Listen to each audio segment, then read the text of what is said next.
बिस्मिल्लाहिर्रहमानिर्रहीम। Hello, welcome back to my channel chemistry zone. जो आज हम नया टॉपिक लेके आए हैं वो है classification of nano particles on the basis of shapes. हमने क्या चीज़ देखनी है, हमने पहले जो चीज़ें देखी हैं वो नैनो पार्टिकल्स के बारे में थी। ओवरऑल हमने सारा नैनो पार्टिकल्स को डिस्कस कर लिया है। बाकी अब थोड़ी सी जो है उनकी रेशो वगैरह देखेंगे। हमारे पास हाई एस्पेक्ट रेशो और स्मॉल एस्पेक्ट रेशो, और फिर उसके बाद दो मेथड्स पढ़ेंगे जो बहुत ही हमारे पास इम्पोर्टेंट है। चलिए जी, वीडियो को स्टार्ट करने से पहले चैनल को ज़रूर सब्सक्राइब करें ताकि आपको मेरी नई वीडियोस मिलती रहें और आप मेरे साथ बने रहें। सबसे पहले यहाँ पे देखते हैं कि हमारे पास टॉपिक ऑलरेडी लगा हुआ है कि classification of nano particles on the basis of shapes.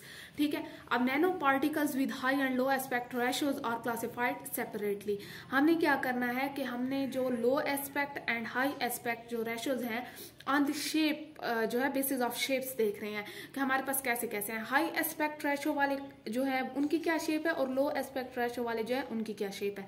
तो हाई एस्पेक्ट रेशो हमारे पास high aspect ratio nano particles include nano tubes, nano wires with various shapes such as helix, zigzag, belt and perhaps nano wires with diameter that varies with length.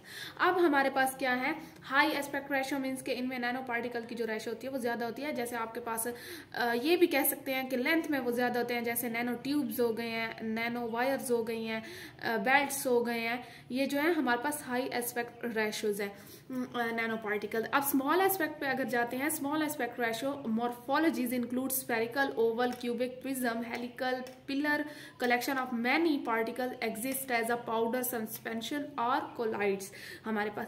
अब लो aspect ratio में हमारे पास क्या चीज आ रही है कि ये डिफरेंट हमारे पास स्फेरिकल और ये वाली सारी चीजें शेप्स आ रही हैं कि हमारे पास ये वाली शेप्स इस कैटेगरी में जो है वो आती हैं। अब अगर हम ओवरऑल देखें नैनो पार्टिकल में, तो जो स्फेरिकल नैनो पार्टिकल होते हैं वो बेस्ट होते हैं क्योंकि they are small in size, they have a high efficiency and high surface area. तो सबसे जो बेस्ट होते हैं वो स्फेरिकल वाले होते हैं, शेप वाले। इससे पहले आप सोल जेल मेथड स्टार्ट करने से पहले मैं आपको एक चीज दिखाना चाहती थी या एक चीज समझाना चाहती हूँ जो बहुत ही जरूरी है इस मेथड को स्टार्ट करने से पहले, तो वो थोड़ा सा देख लेते हैं। चलिए जी, आप लोग ये देख सकते हैं कि हमारे पास role of plant in synthesis of nano particle क्या है। सोल जेल और ग्रीन मेथड को स्टार्ट करने से पहले ये वाला जो टॉपिक है ये पढ़ना बहुत जरूरी है। अब आप देख सकते हैं numeric metal and metal oxide nano particles have been synthesised using plant extract and microbes et cetera. हमें पता है कि हमने अगर नेचुरल सोर्स की बात की हो और जो हमने सोर्सेज की मेथड्स की बात की है उसमें अब जो हम पढ़ेंगे वो तो पहले तो ये कि ये जो हम पढ़ रहे हैं ये बायोलॉजिकल मेथड है जिसमें हम प्लांट को लेंगे कि हमारे पास जो प्लांट है उसका क्या रोल है इन दी प्रेपरेशन ऑफ नैनो पार्टिकल्स। अगर आप लोग वैसे देख लें तो आपके पास जो मेटल्स हैं या मेटल ऑक्साइड के नैनो पार्टिकल्स हैं वो कहाँ से हमारे पास सिंथेसाइज हो रहे हैं, वो प्लांट को यूज करके हमारे पास सिंथेसाइज हो रहे हैं। ठीक है, and microbes et cetera among metal nano particle हमारे पास जो सिल्वर के मेटल होते हैं नैनो पार्टिकल्स जो होते हैं is gaining enormous interest in research community due to their wide scope of application in microbiology, chemistry, food technology, cell biology, pharmacology और पैरासाइटोलॉजी। अब हमारे पास वो कहते हैं कि जो हम क्या चीज होती है, सिल्वर के जो पार्टिकल्स है, नैनो पार्टिकल्स है, मेरे मुंह में बार बार पार्टिकल आ रहा है, नैनो पार्टिकल्स जो है वो प्रिपेयर होते हैं प्लांट को यूज करके। फिर वो कहते हैं कि सिल्वर को हम इतना क्यों इंटरेस्ट ले रहे हैं, क्योंकि सिल्वर को जो है वो उसकी बहुत सी एप्लीकेशंस है, वो हर चीज में यूज होता है, सेल बायोलॉजी में, फार्माकोलॉजी में, पैरासाइटोलॉजी, केमिस्ट्री, माइक्रोबायोलॉजी, इन सब में यूज होता है। तो इसीलिए जो बहुत ही ज्यादा इंटरेस्ट हो रहा है साइंटिस्ट का वो सिल्वर की तरफ हो रहा है क्योंकि इसकी एप्लीकेशन ज्यादा है। ठीक है, और सिल्वर किस चीज से प्रिपेयर होता है, बाय प्लांट सिंथेसिस। तो हमारे पास यहाँ पे आप देखें कि हमारे पास एजी जो है, AgNPS मतलब सिल्वर के जो nano particles are produced by oxidation of Ag plus and Ag radical by different biomolecules such as flavonoids, ketones, aldehyde, tannins, carboxylic acid, phenolic and protein of plant extract। ये जितने भी आपको ये functional group बताए हुए हैं ये plant के होते हैं और इसी के थ्रू हम सिल्वर के नैनो पार्टिकल्स प्रिपेयर करते हैं। Various plant parts such as leaves हो गया, roots, flower, fruit are utilised by synthesis of silver nano particles. सबसे पहले जो है पार्टिकल, अगर हमने पार्टिकल तैयार करने तो हम प्लांट का कोई भी हिस्सा यूज कर सकते हैं, इधर it is leave, roots, flower flower, fruit, कुछ भी हो सकता है, तो हम इससे सिल्वर के जो नैनो पार्टिकल्स हैं वो तैयार कर सकते हैं। ठीक है जी। अब इसका मेथड देखें कि हमारे पास कैसे होता है। For the reduction of Ag plus ions हमें 1 मिलीलीटर जो है, ये एक प्लांट है M oleifera leaves extract was add drop wise in 200 ml of इतनी molarity aqueous solution of AgNO3 and heated at इतना मीन्स के 60 से 80 डिग्री तक आप लोगों ने उसे हीट करना है for 1 hour. The change in color was observed for dark brown to reddish brown, which is indicate that the formation of nanoparticles is formed। ये हमारे पास क्या हो गए हैं, नैनो पार्टिकल्स बन गए हैं। वो कहते हैं कि आपने अब क्या करना है, ये एक छोटा सा मेथड है, ये इसे बहुत ही डिटेल में नहीं लेके जाना। इसमें बस ये आपने लिखना है कि एक नैनो पार्टिकल हमने सिल्वर का बनाना है। अगर लेट सपोज, तो हम क्या करेंगे कि सिल्वर की जो रिडक्शन होती है उसके लिए 1 ml जो है, ये हमारे पास साइंटिफिक नेम है एक प्लांट का, तो हमने ये वाले इसके लीव्स लेने हैं प्लांट के एक्सट्रैक्ट के, फिर उससे क्या करना है कि उसको सोल्यूशन बना के ड्रॉप बाय ड्रॉप जो है हमने एक्वस सोल्यूशन ऑफ AgNO3 में करना है। ये सॉल्ट है AgNO3 के साथ, इसका सोल्यूशन बना के आपके पास ये मोलैरिटी हर चीज दी हुई है, तो इसके जाके ना इसके अंदर आपने इस सोल्यूशन के अंदर वो जो ड्रॉप वाइज प्लांट का एक्सट्रैक्ट का सोल्यूशन आपने बनाया होगा वो डालना होगा। ठीक है। अब वो डालने के बाद आपने इसे हीट करना है 60 to 80 पे 1 घंटे के लिए। लेट सपोज मैं यहाँ पे आपको बना के दिखा भी देती हूँ। अगर आपके पास यहाँ पे सोल्यूशन ऑफ AgNO3 है, ठीक है, आपका 100 ml में आपने बनाया है 1 mm का मोलैरिटी मतलब का, ठीक है। अब इसमें आपने क्या करना है कि इसमें आपने प्लांट जो एक्सट्रैक्ट होगा जिसमें आपको बताया भी गया है कि हमारे पास इतना ये वाले लीव्स किए हैं, इसका आपने एक एक ड्रॉप इसके अंदर डालना है। अगर इसका कलर चेंज हुआ है, अगर इसका कलर चेंज कहाँ से, ब्राउन से, BROWN ब्राउन से अगर रेड की तरफ हुआ है तो आपके पास Ag के नैनो पार्टिकल्स बन गए हैं। और आपने इसको 1 घंटे के लिए, 1 आवर के लिए रखना है। टेम्परेचर कितना होगा, 60 to 80 सेंटीग्रेड। यहाँ तक बात क्लियर है। अब ये छोटा सा मैंने आपको बस समझा दिया है, ये आप अपनी वर्डिंग में भी लिख सकते हैं। अब आती है करेक्टराइजेशन। हमने कल करेक्टराइजेशन टेक्निक्स पढ़ी थी, मतलब पिछली वीडियो में पढ़ी थी हमने। The characterisation of Ag nano particles was done by different technique like UV spectroscopy, XRD, SEM et cetera where the percentage, purity, quality, size, chemical composition of sample is checked. अगर किसी ने characterisation वाली video नहीं देखी तो उसे ये चीजें समझ नहीं आएंगे। हमने बड़े ही डिटेल से और बड़ी सिंपल तरीके से मैंने करेक्टराइजेशन टेक्निक्स पढ़ाई थी, जिसमें हम डिफरेंट नैनो पार्टिकल्स के साइज, मॉर्फोलॉजीज, उसकी फंक्शनैलिटी, क्रिस्टलिनिटी, फेज, ये सारी चीजें चेक करते हैं डिफरेंट इंस्ट्रूमेंट, डिफरेंट मशीन्स में। ठीक है। इसका जो यूनिट होगा किलो वोल्ट या किलो इलेक्ट्रॉन वोल्ट भी है। अब इसके बाद जो है, ये तो थोड़ा सा आपको इंट्रोडक्शन देना था, सिर्फ थोड़ा सा समझाना था। ठीक है जी। अब मैं इसको यहाँ से हटा लेती हूँ। अब आते हैं अपने टॉपिक की तरफ। चले जी। अब हमारे पास सबसे पहला तो आ रहा है सोल एंड जेल, उसके बाद ये ग्रीन मेथड आएगा जो मैंने आपको ये बता दिया। ठीक है। आप देखते हैं जो सोल एंड जेल मेथड है, मैंने जब पीछे मेथड पढ़ाए थे, chemical method, top down approaches पढ़ाई थी, जिसमें हमने कंस्ट्रक्टिव, डिस्ट्रक्टिव, ये डिस्ट्रक्टिव है टॉप डाउन अप्रोच, इसे डिस्ट्रक्टिव मेथड भी कहते हैं, जो केमिकल मेथड में आ रहा है। और केमिकल मेथड के अंदर सोल जेल मेथड आ रहा है। ठीक है। जैसे CVD आ गया है, केमिकल वेपर डिपोजिशन या रिडक्शन वाले आ गए, तो ये केमिकल के अंदर आ रहे थे, केमिकल रिएक्शन के अंदर। नैनो पार्टिकल्स कैसे बनते हैं, by chemical method, bye biological method, bye synthetic method. ठीक है। सोर्सेस तो इसकी बहुत सारी हैं, नेचुरल सोर्स भी है, सिंथेटिक भी है, बायोलॉजिकल भी है, केमिकल भी है, ये वाली चीजें। आज जो हमने 3 मेथड पढ़े थे, जिसमें हमने केमिकल, बायोलॉजिकल और फिजिकल, और हमारे पास और कौन सा था, हाँ जी, केमिकल था, बायोलॉजिकल था और फिजिकल था, यही थे। अब जो है हमने केमिकल मेथड में टॉप डाउन अप्रोच पढ़ी थी, जिसे हमने डिस्ट्रक्टिव मेथड भी कहा था। इसी के अंदर हमने जो केमिकल मेथड के अंदर डिफरेंट मेथड्स आ रहे थे, केमिकल मेथड्स, उसके अंदर एक सोल जेल मेथड भी आ रहा था, जिससे हमने नैनो पार्टिकल की प्रेपरेशन की थी। यहाँ तक बात क्लियर है। अब देखते हैं, the sol gel process is a wet chemical technique also known as chemical solution deposition. ठीक है। हम इससे जो है केमिकल सोल्यूशन डिपोजिशन भी कहते हैं, ये केमिकल टेक्निक है क्योंकि ये केमिकल मेथड में आ रहा है। इसमें आपने सोल्यूशन में से सोल जेल प्रिपेयर करना है, उसके थ्रू आपने नैनो पार्टिकल प्रिपेयर करना है। इसके डिफरेंट स्टेप्स हैं, अब देखते हैं। अच्छा, widely use recently in the field of material sciences and ceramic engineering. अब इसके जो स्टेप इंक्लूड है वो हम देखते हैं कि कैसे होगा। Formation of stable sol gel solution, आपने पहले तो सोल जेल सोल्यूशन बनाना है स्टेबल किस्म का, ठीक है। Gelation via poly condensation and poly esterification method. अब आपने एक जेल, आपको पता है ना जेल कैसी होती है, जेली जैसे जिसे हम कहते हैं, या जेल जिसे कहते हैं। तो आपने जब एक सोल्यूशन बनाया है सोल का, तो आपने उसकी जेलिटेशन करनी है, उसमें जेल बनानी है। वो किस मेथड से बनेगी, पॉली कंडेंसेशन से बनेगी या पॉली एस्टरिफिकेशन रिएक्शन से बनेगी। यहाँ तक बात क्लियर है। अब जेल एगिंग इनटू सॉलिड मास, अब जेल को आपने कन्वर्ट करना है किसमें, सॉलिड मास में। अब जेल जो जेली टाइप या जेल टाइप जो चीज है उसे आपने एक सॉलिड मास में करना है। आपने कभी जिंदगी में वैसे भी यूज करते हैं, आजकल तो हर कोई जेल यूज करता है हेयर के लिए, तो आपने देखा है ना वो जेल कैसे होती तो सॉलिड टाइप है ना, एक ही जगह पे होती है। तो वो भी कहते हैं कि आप जो ये जेल है ना इसे सॉलिड मास में करना है। This cause contraction of jail network and also phase transformation.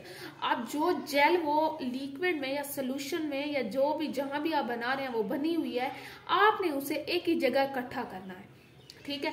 तो इससे उसका फेज भी चेंज हो जाएगा, वो सॉलिड मास में कन्वर्ट हो जाएगी। Drying of gel to remove liquid phase, अब उसी जेल को आपने रिमूव करना है ताकि उसमें से जो भी लिक्विड हो वो चला जाए। मीन्स कि आपने उसमें से लिक्विड रिमूव करना है, सिर्फ जेल रह जानी चाहिए। This leads fundamental change in structure of gel. जब एक फेज चेंज होता है, लेट सपोज लिक्विड, जब पूरा आप जेल जो है जेल जेलिटेशन कर रहे हैं, जेल से पूरा लिक्विड निकल गया, तो ऑब्वियसली उसका फेज चेंज हो जाएगा, उसकी स्ट्रक्चर में जो है हमें चेंजमेंट नजर आएगी। तो same is the case with gel, अगर हम उसका जो है रिमूव करेंगे फेज तो उसका स्ट्रक्चर चेंज हो जाएगा। Dehydration at temperature high as 8000 degree Celsius, आपने इतने ज्यादा टेम्परेचर पे उसकी डिहाइड्रेशन करनी है कि उसमें कोई भी वाटर वेपर तक ना रहे। टू रिमूव दी, हमारे पास ये देखे OH ग्रुप है ना, वही बात है वाटर के लिए, for the stability of gel. अब हमने वहां से पूरा वाटर कंटेंट जो है लिक्विड कंटेंट हटाना है, उसे ज्यादा हाई टेम्परेचर देना है ताकि उसमें कोई वाटर वेपर, कोई भी ऐसा फंक्शनल ग्रुप ना रहे जो हमारे पास जो है लिक्विड फॉर्म करे या लिक्विड की तरह, जैसे वाटर हो गया है। Densification and decomposition of gel at high temperature, अब हमने उनको क्या करना है, उसकी डेंसिफिकेशन करनी है और डिकम्पोजिशन करनी है जेल की एट हाई टेम्परेचर पे। It is simple method, time saving and environment friendly. हमारे पास ये क्या होता है कि सिंपल सा मेथड है, सोल जेल प्रिपरेशन करनी है। हाँ, अगर आप इसे बहुत ही डिटेल में करना चाहते हैं तो आप स्टेप्स को डिटेल में कर सकते हैं, लेकिन मुझे लगता है कि यहाँ पे सोल जेल मेथड इतना क्लियर है, इतना काफी है। अब देखते हैं ग्रीन मेथड। जैसे मैंने आपको बताया है कि प्लांट का एक्सट्रैक्ट जो हमारे पास हो रहा है, प्लांट जो हमने एक्सट्रैक्ट यूज कर रहे हैं for the formation of nano particles, specially this silver nano particles. यहाँ तक बात क्लियर है। मैंने आपको बताया कि उसे ग्रीन मेथड इसीलिए कहते हैं क्योंकि हमने ये नेचर की चीज एक ली है या हमने ट्री लिया है। green method, the method in which non-toxic material or sources are used for the synthesis of nanoparticles। यहाँ पे देखते हैं कि हमारे पास नॉन टॉक्सिक, आपको पता है कि हमारे पास जो ट्रीज है वो नॉन टॉक्सिक मटेरियल है। They are not toxic because they can not harm any type of human being या स्किन को या हमारे पास आइज को या किसी भी किस्म का हमें नुकसान नहीं देते। हमारे पास ये क्या है, एनवायरमेंट फ्रेंडली चीज है, तो हम इसे यूज कर सकते हैं बायो, अगर हम यूज करते हैं तो हम क्या चीज में यूज कर रहे हैं, बायो मेडिकल एप्लीकेशन में। मतलब कि आप ये जो है बायो की चीज ले रहे हैं, एक ट्री ले रहे हैं, नेचुरल सोर्स ले रहे हैं for the formation of nano particles. तो हमारे पास ये क्या है कि it is environment friendly method. मैंने आपसे कहा ना कि एनवायरमेंट फ्रेंडली है, तो हमें हार्मफुल जो है इफेक्ट नहीं देता। Select those plant on which work is not done yet, आपने हमेशा वही प्लांट चूज करना है जिसपे अभी तक काम ना हुआ हो। लेट सपोज एक चीज पे 1000 बार काम हुआ और आप दोबारा से उसे चूज करें, अगर आप रिसर्च का काम करें तो आपने वो चीज चूज करनी है जिसपे ऑलरेडी काम ना हुआ हो। तो इसके स्टेप्स देखते हैं। आप ग्रीन मेथड को अपने तरीके से भी लिख सकते हैं कि इसलिए हम इसे ग्रीन मेथड कहते हैं कि ये हमारे पास जो है प्लांट का इसमें यूजेज ज्यादा हो रहा होता है। प्लांट की हम ये वाली चीजें को लीव्स यूज करते हैं, ये करते हैं, वो करते हैं, ये सारी चीजें आप लोग खुद भी लिख सकते हैं, ठीक है ना। चलें जी, अब देखते हैं। चलिए जी, अब आप देख सकते हैं हमारे पास स्टेप्स हैं। Take a part of plant and wash it. सबसे पहले तो आपने कोई भी हिस्सा लेना, चाहे वो लीव है, चाहे फ्रूट है, चाहे कुछ भी है, फ्लावर है, आपने क्या करना है कि आपने ना ये हिस्सा लेके हमारे पास उसे वॉश करना है। फिर washing with water and drawing, मतलब आपने जब कोई चीज ड्राई करनी है, लेट सपोज आप ग्रीन मेथड कर रहे हैं और आपने उसका कोई भी पार्ट लिया, उसे वॉश किया है और आपने ड्राई किया, तो आपने उसे शेड में रखना है, साए में रखना है 6 से 7 घंटे। फिर उसकी ग्राइंडिंग करनी है, थर्ड स्टेप। आप फोर्थ में देखें कि plant powder obtain at sufficient amount of water. आप ग्राइंड कर दिया तो ऑब्वियसली आपके पास पाउडर आ गया प्लांट के एक्सट्रैक्ट का। तो आपने क्या करना है कि उसमें इतना वाटर डालना है कि उसका सोल्यूशन बन जाए। अब जो इस मेथड के लिए हमारे पास टेम्परेचर यूज हो रहा है वो 30 से 40 सेंटीग्रेड, 4 से 5 आवर्स तक उसकी स्टीयरिंग करनी है। मैग्नेटिक स्टीरर पे रखना है। मैग्नेटिक स्टीरर बहुत से कम स्टूडेंट ने देखा होगा कि उसमें वो जो एक मशीन होती है उसके नीचे मैग्नेटिक रखा था, स्टीर करता है। उसके ऊपर अगर आप बीकर रखेंगे तो वो जो सोल्यूशन है वो घूमता रहेगा, वो स्टीर होता रहेगा ऑटोमेटिकली, ठीक है ना। तो आपने स्टीयरिंग ऐसे करनी है। देन फिल्ट्रेशन इज डन, फिर फिल्टर करेंगे। Desire product is obtained by suction pump filtration और कॉन्फ़िगरेशन। अब आपकी मर्जी है कि आपने जब फिल्टर किया उसके बाद आप अपना प्रोडक्ट कैसे ऑब्टेन करते हैं, ठीक है। उसके बाद जैसे आपको अपना डिजायर प्रोडक्ट ऑब्टेन हो गया है तो आपने उस प्रोडक्ट या एक्सट्रैक्ट को या तो बहुत ही इमीडिएटली यूज करना है या उसे 40 सेंटीग्रेड पे सेव कर देना है आगे काम के लिए। अगर लेट सपोज आप सिल्वर के नैनो पार्टिकल्स बना रहे हैं तो मैंने आपको पहले भी बताया कि हमारे पास जो आमतौर पे बनते हैं वो सिल्वर के नैनो पार्टिकल्स बनते हैं, क्योंकि इनकी एप्लीकेशंस बहुत ज्यादा है। अब आप क्या करेंगे कि टेक अ सिल्वर सॉल्ट, जैसे AgNO3 वहां लिया था, मेक अ सोल्यूशन, मतलब कि उसमें वाटर डालना है। आफ्टर दिस डिसोसिएशन अकर, हमारे पास ऑब्वियसली मैंने पहले आपको बताया था ना AgNO3, तो यहाँ पे क्या होगा, यहाँ पे डिसोसिएशन हो जाएगी। Fix the molarity of solution, आपको ऑलरेडी मैंने मोलैरिटी बता दी थी, आपने वही फिक्स करनी है। Slowly and gradually add extract, अब इस सोल्यूशन में आपने वही बात है जो मैंने आपको वहां पे समझाई थी, आपने यहाँ पे एक्सट्रैक्ट डालना है drop by drop. Temperature does not effect due to loss of their property. अच्छा, ये वाली बात तो आप छोड़ ही देंगे, तो ऐसे सिंपल से कि हमारे पास यहाँ टेम्परेचर इफेक्ट नहीं करेगा। After some times about 5 to 6 और स्लोली कलर चेंज। अब हमारे पास यही था ना कि हमने ब्राउन से रेड करना था, तो कहते हैं कि कलर चेंज होगा इसका 5 से 6 घंटों में। Now compare it with initial picture, अब जो आपकी स्टार्ट में कलर था अब उसमें और जो कलर चेंज हुआ है उसके साथ आपने क्या करना है, कंपेयर करना है। If the colour changes then the nano particles are not formed then the alternate. अच्छा, वो कहते हैं कि if the colour not changes, यहाँ पे आप ना एक चीज वो कर दें, ठीक है। वो कहते हैं कि अगर लेट सपोज आपके पास कलर चेंज नहीं आया, जैसे वहां ब्राउन से क्या था, रेडिश हो रहा था, तो आप वहां पे रिड्यूसिंग एजेंट डालेंगे। आपको ये पता है ना कि हमारे पास कभी कलर चेंज नहीं आता केमिकल रिएक्शन में, तो हम उसका अल्टरनेट मेथड यूज करते हैं कि किसी तरीके से हमारा जो है कलर चेंज, मतलब हमारा जो रिएक्शन है हम अपने तरीके से कर लें।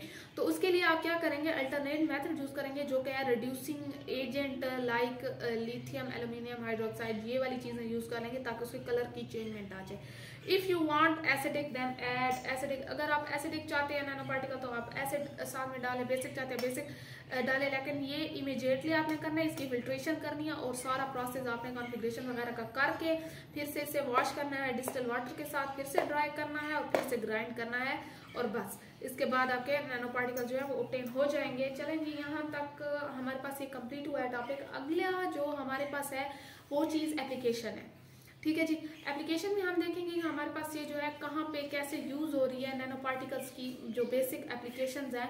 तो यहाँ तक ये हम करके इंशाल्लाह अगली वीडियो में मिलते हैं आपको। तब तक के लिए इतना काफी है। चैनल को सब्सक्राइब करें, कमेंट करें, शेयर करें। अल्लाह हाफिज।